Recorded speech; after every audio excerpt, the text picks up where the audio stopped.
Hey, what's up? Andrew Kramer here, and welcome to another very exciting tutorial. Today, we're going to be taking a look at creating dynamic shadows with Particular.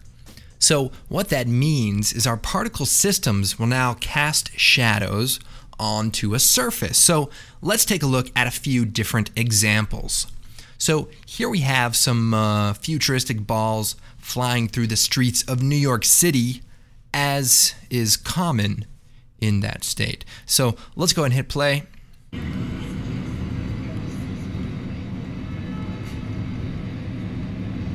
All right, see that? Camera guy's like, hey, let's take a closer look. Yep, future balls. Always a problem. So you can see the shadows actually are moving with the balls, and the balls that are closer to the ground, might be hard to see here, but we've got a few other examples, will actually make a darker shadow as compared to the balls that are further away, which will make a much softer shadow.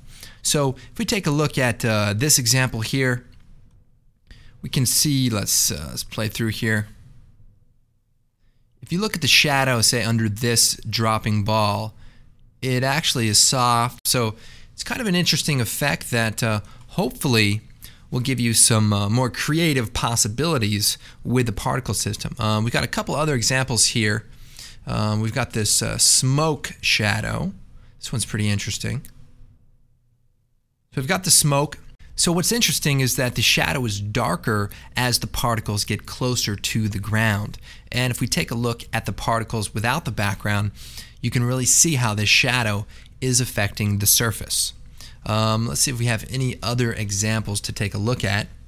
Here's another example using a different particle sprite. This one happens to be the green balls from the movie The Rock, and I think it's called VX Poison Gas. So same kind of thing, we just swapped it out for a different particle type, and as Nicolas Cage would say, the moment you stop respecting this, it kills you. Not necessarily, but in that movie, I think it made sense. And then here we have another example, and I want to talk about this because the difference with this particle system is that it actually uses about 2 million particles per frame.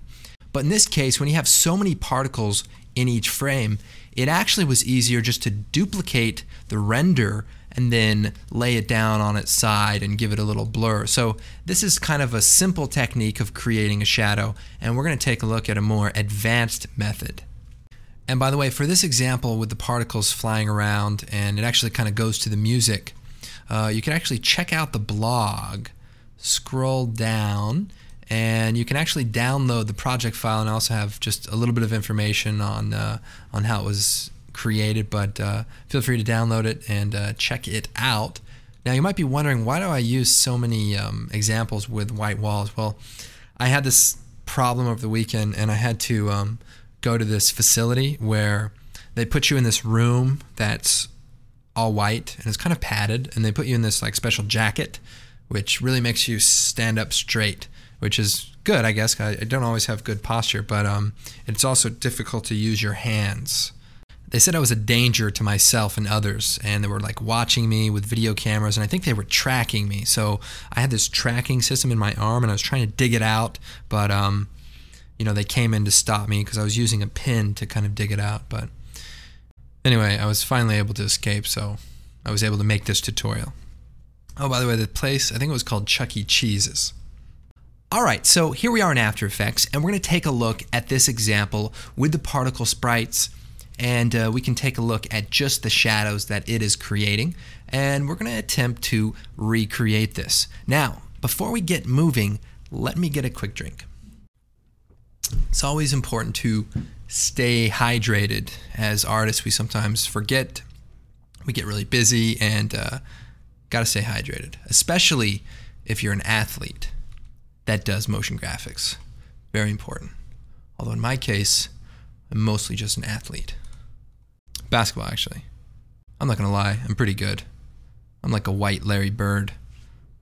Anyways, let's go and get started. We're gonna come over here, create a new composition, and we'll do 960 by 540, 24 frames per second. That's half HD resolution, by the way. And we'll go ahead and just make it 10 seconds. We'll hit OK. And we're going to go into the footage here. We're going to take this New York background and we'll hit transform, fit to comp. And then we're going to add a floor layer just so that we can have a representation for where the shadows are going to be cast. So we'll create a new solid and we'll call this grid. And we'll hit OK. We're going to make it a 3D layer. So hit F4. We're going to make it a 3D layer.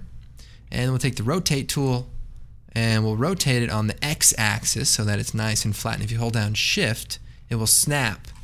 Then we're going to create a new camera. And I'm pretty sure it's a pretty wide lens, so we'll do a 24mm and we'll hit OK. And then we can just move our camera around. So we'll just drag and let's add the grid effect to our grid. So generate grid. And this is just going to help us align this with our actual live action footage. So if we just kind of move it around. Okay, so that looks pretty good. Next, what I want to do is create our particle system. So we'll choose layer, new solid, and we'll call this particular. Hit OK. And then we're going to choose effect, trap code, particular. And we're actually going to be using particular 2. And right away we just have a bunch of particles.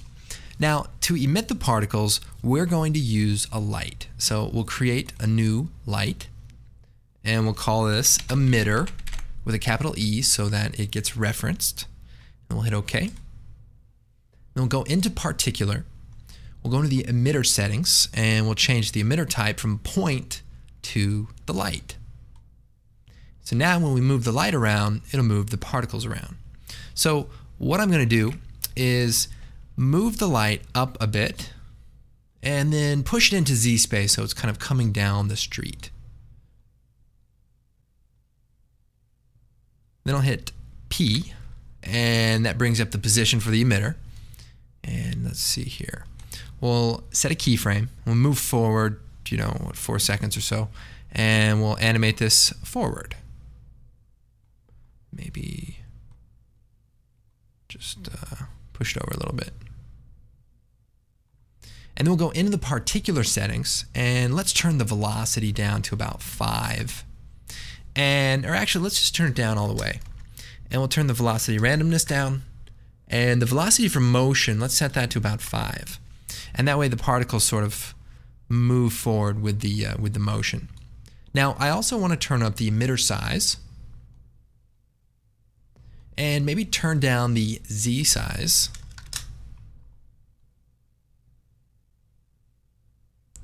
Now the particles are dying a little bit early, so we're going to go ahead into the life settings for the particle and we'll set it to like, 20 seconds or so.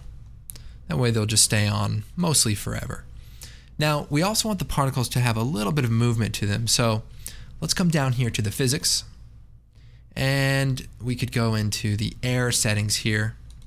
By the way, if you want the particles to bounce, like in the other example, you can change this from air to bounce. And then we can come down here to the bounce settings, set up the floor layer to be your grid, and then turn up the gravity. And then you can control the bounce and some random settings and also some slide. So that's helpful.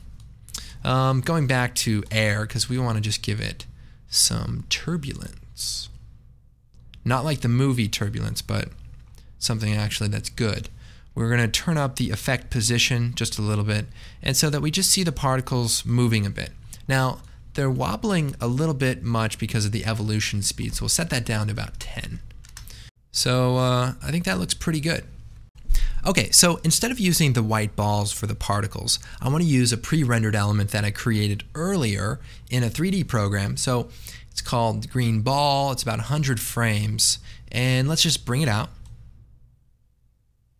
And then we're going to pre-compose it. So we'll choose layer, pre-compose, and we'll leave all the attributes. And we'll hit OK.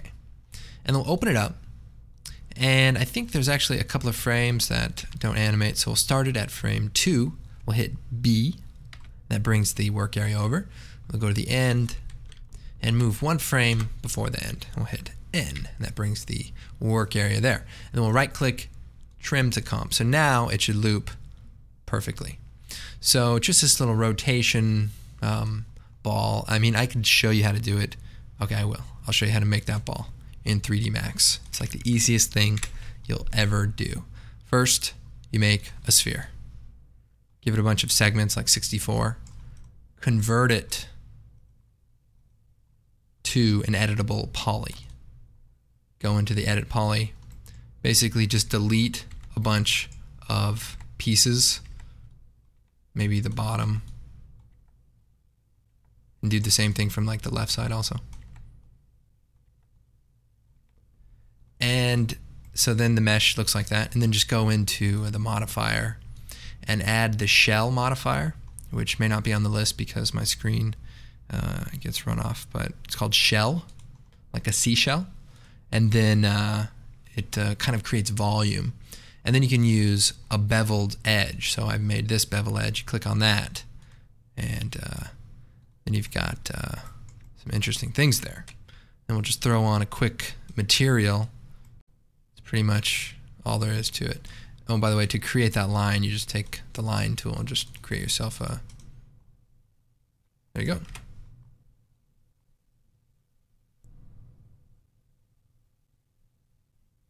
Okay, moving on. So back to After Effects. So we'll go ahead and close this textured ball, and we'll shut it off. And then when we go into the particular settings, we can actually set that to be the particle type. So we'll move forward here, and we'll scroll down to the particle rollout, and we'll change it from a sphere to a sprite. And then we have to go to the texture, set the layer to be our green ball. Now it does warn us that the layer is a bit large, so we'll just ignore it. Now we can turn up the size here. Now instead of sampling the current time, let's change it to random still frame. And that way each particle will just take on a still frame from some point in time. You can also do random loop since the particle does loop. I just thought it was a little bit too much having them all kind of spinning. So random still frame looks pretty good. I may actually turn down the particles per second too, maybe to 20. So that looks a little bit more reasonable. And instead of having green particles, I just want them to be white. So we're going to tint them and maybe even add a curves adjustment just to give it a little more contrast.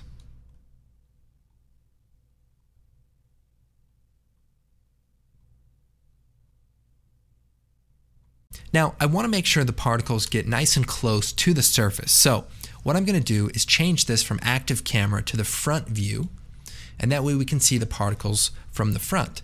And then we can go into the particle settings, particular, and turn up the size of our emitter. So as we turn this up, we'll actually create particles that get a little closer to our ground plane, which is right here. Now we want to be careful that they don't go through it, just for the sake of handling that.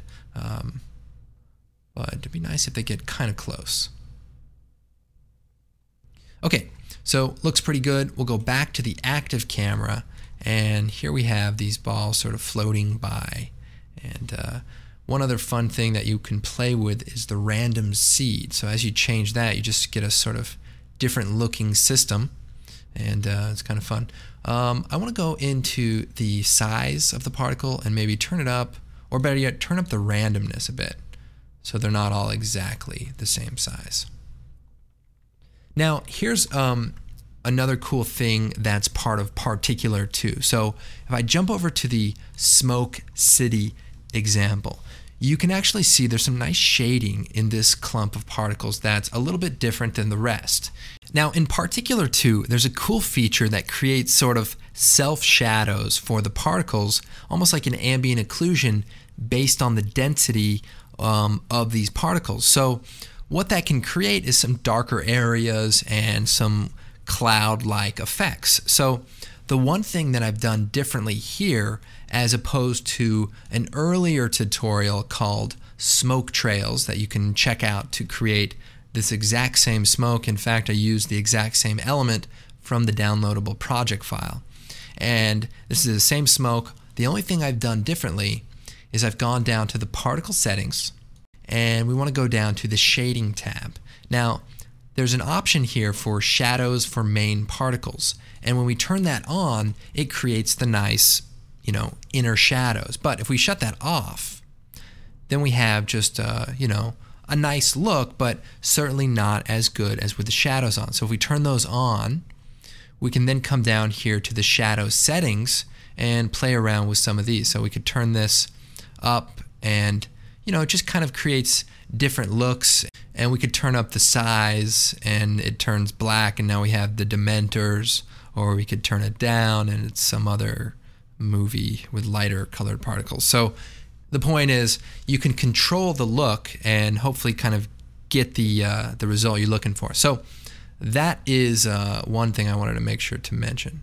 So now back in the main example, even though there's not as many particles, I think it will look pretty cool if we turn on the self shadow. So we come down here to shading, we'll turn on the shadow lit for the main particles, turn it on, and we're probably going to want to play with some of the settings. So we'll turn the opacity down, and to be honest, I haven't even played with this very much, so I think we're just going to kind of tweak some of the settings here and just kind of see what we can come up with.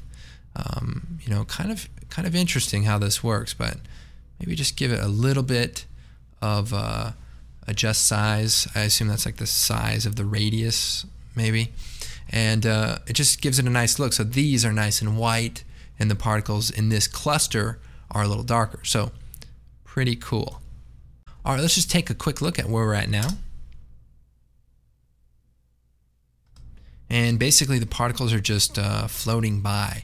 Now another thing we can do to give it a little bit more life is add some rotation.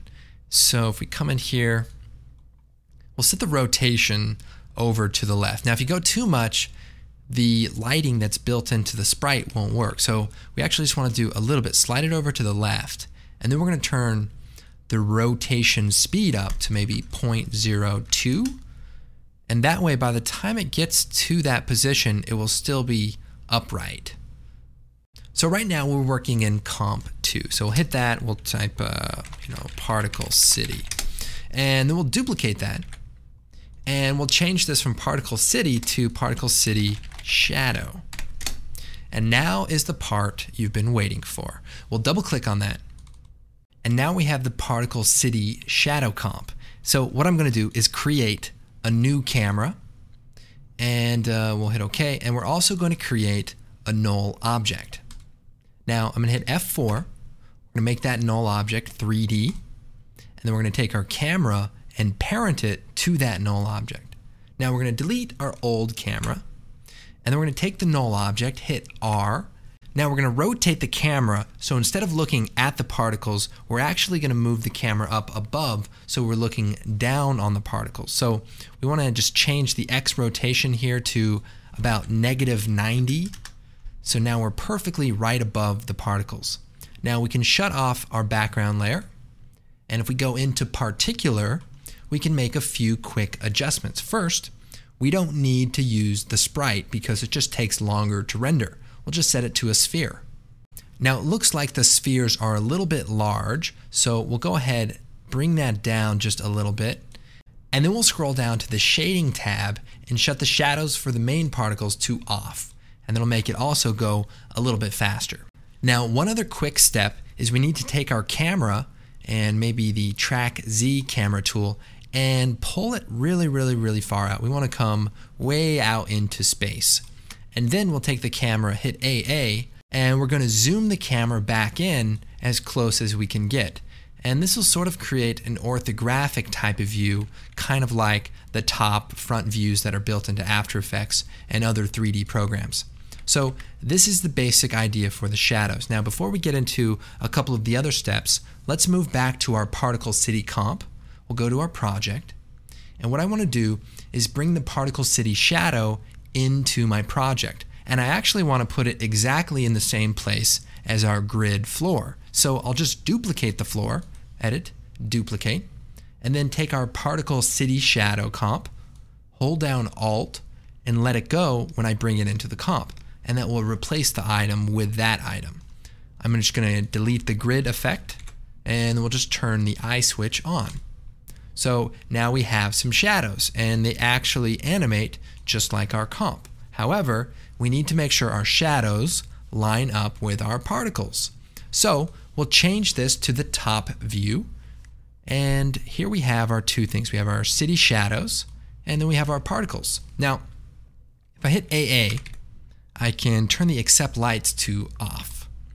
So the basic idea here is to line up our shadow particles with our actual particles. So if we just kind of place them over here, maybe see a few less, one thing we can do is take the pan behind tool and move the shadow so that, say, this top left particle lines up pretty close.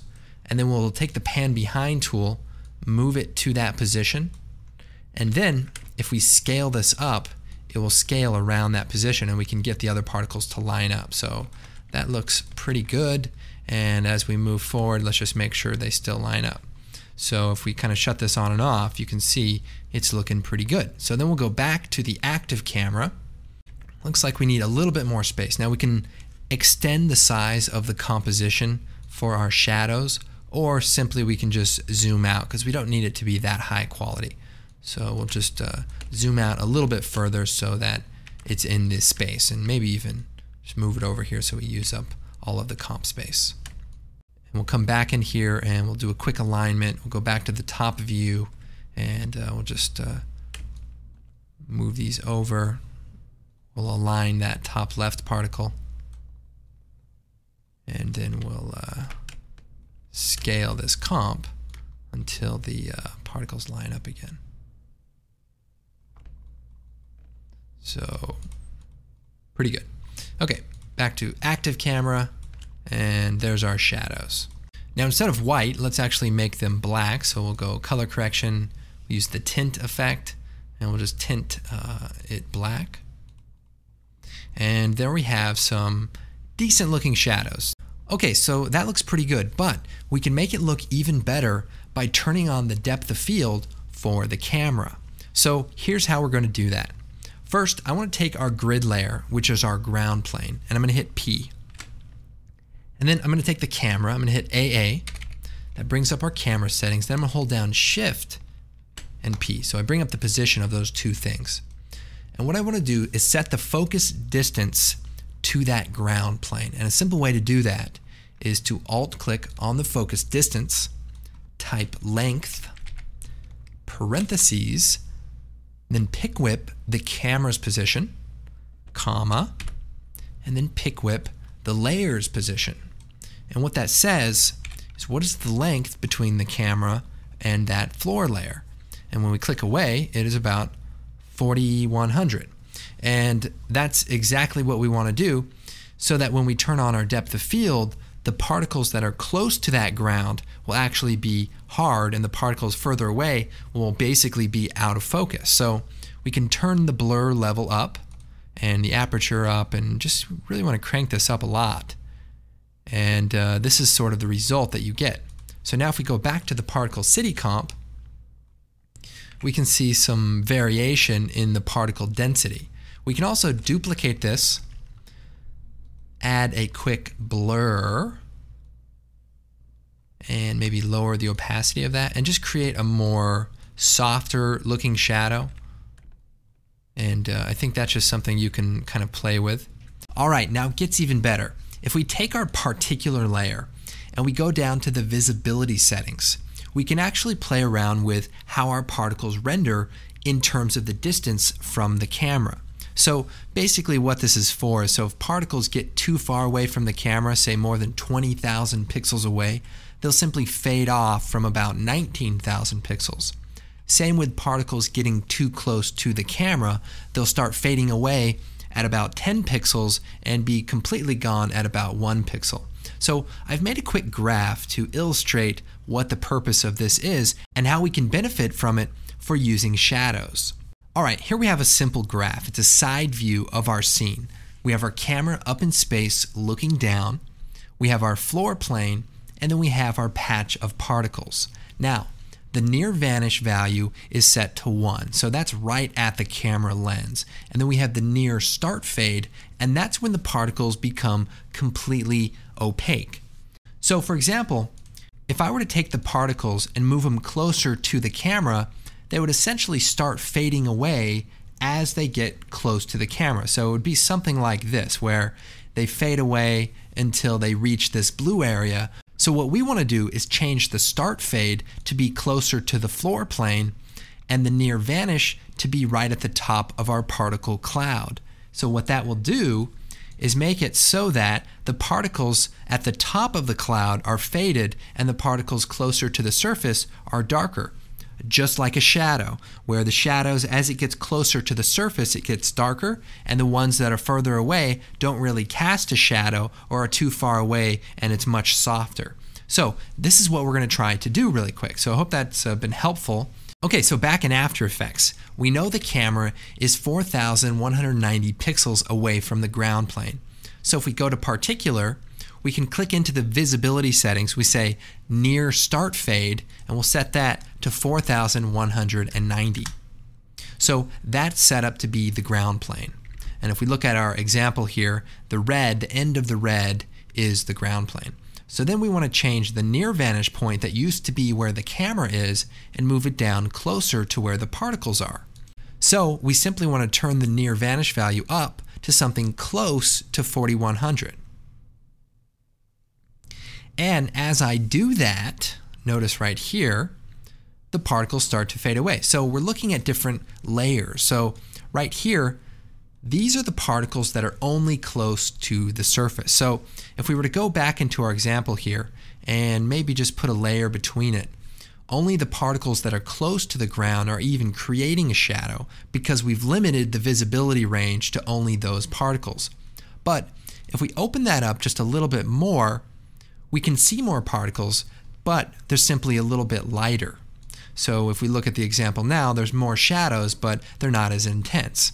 So then we can start playing around with the amount of depth of field and, tweaking the near vanish point. So we can turn it up higher or lower and just create a really interesting looking shadow that looks pretty realistic. So this is the idea, mixing those two concepts together, and you should be able to create shadows for any scenario.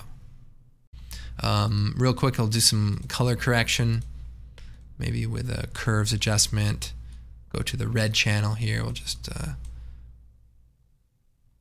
give it a little contrast. And the blue channel, we'll just crank this down a little bit.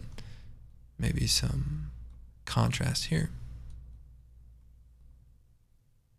So my shadow looks a little dark now with the color correction, so we'll just adjust it afterwards so that we don't kill all of that detail. And I say that looks pretty good. So now a couple other just practical notes. So what happens if I change the look of, or what happens if I change where my emitter is, for example? So, if I take this emitter and maybe I move it up so the particles fly up towards the end. Well, I can, one solution is just to take this emitter, go into the shadow comp, delete that emitter, and then paste a new one. So now look at this, it's all soft right here, a little bit harder right here. So that pretty much solves that problem. We can tweak some of the settings and get that right. What else? What if I change the look of my particles? So let's say in my particles I want to maybe make this a larger area. So we'll turn up the spread here and maybe the particles per second up to maybe 40, something pretty dense. Well, there's two things that you can do here. If you just change one setting or two settings, then you can just go back in here. So we change it to 40 and we change the X and Y value. So you could just come back in here to Particular, change this up to 40, and then punch in those two numbers that you've changed. Or if you make some serious changes, just take the layer, copy it, go in here, just delete the layer, paste it, and it's pretty easy to set up. All you have to do is go in here, change it to a sphere. We also turn the size down to about 20. And then we turned off the shading. So just a couple things that, and we also tweaked the visibility settings, which you don't necessarily need to do. But you just go in there, make a couple of changes, and everything is back in business, and you've got this amazing thing. And again, if I want to change my, where my particle emitter is going, maybe I want it to be something like that, we'll copy it, we'll delete this one, we'll paste it, and it's just a matter of managing two separate comps that are linking the same thing. Obviously, you could use expressions to link together common values that you are constantly using, and then those values could be, linked from one comp to another comp. But I think it's just a matter of what project you're working on, and that'll dictate what is the best solution for you. So, I mean, look how amazing this looks. We just used one particle sprite with that awesome feature in particular too for the shading, and now we have some nice shadows that really brings this image to life. It's definitely a lot of fun. As always, be sure to check out the website. We've got a ton of great tutorials and different things to check out. For that smoke example, you can check out the smoke trails tutorial, and then for the light on the street, I used a technique similar to 93 light casting. So, they look similar, but, they sort of focus on a specific technique. And so you can kind of combine different ideas and different techniques to get the results that you're after. And as I quickly plug our great products, obviously, we really appreciate everyone who comes and supports the site. We've got this Optical Flares lens flare tool that's pretty amazing. And, if you feel like supporting the site, check it out. We think you'll love it. And there's just a ton of different things that you can do to just add that next level of quality to your project. So I'm Andrew Kramer, and we'll see you next time.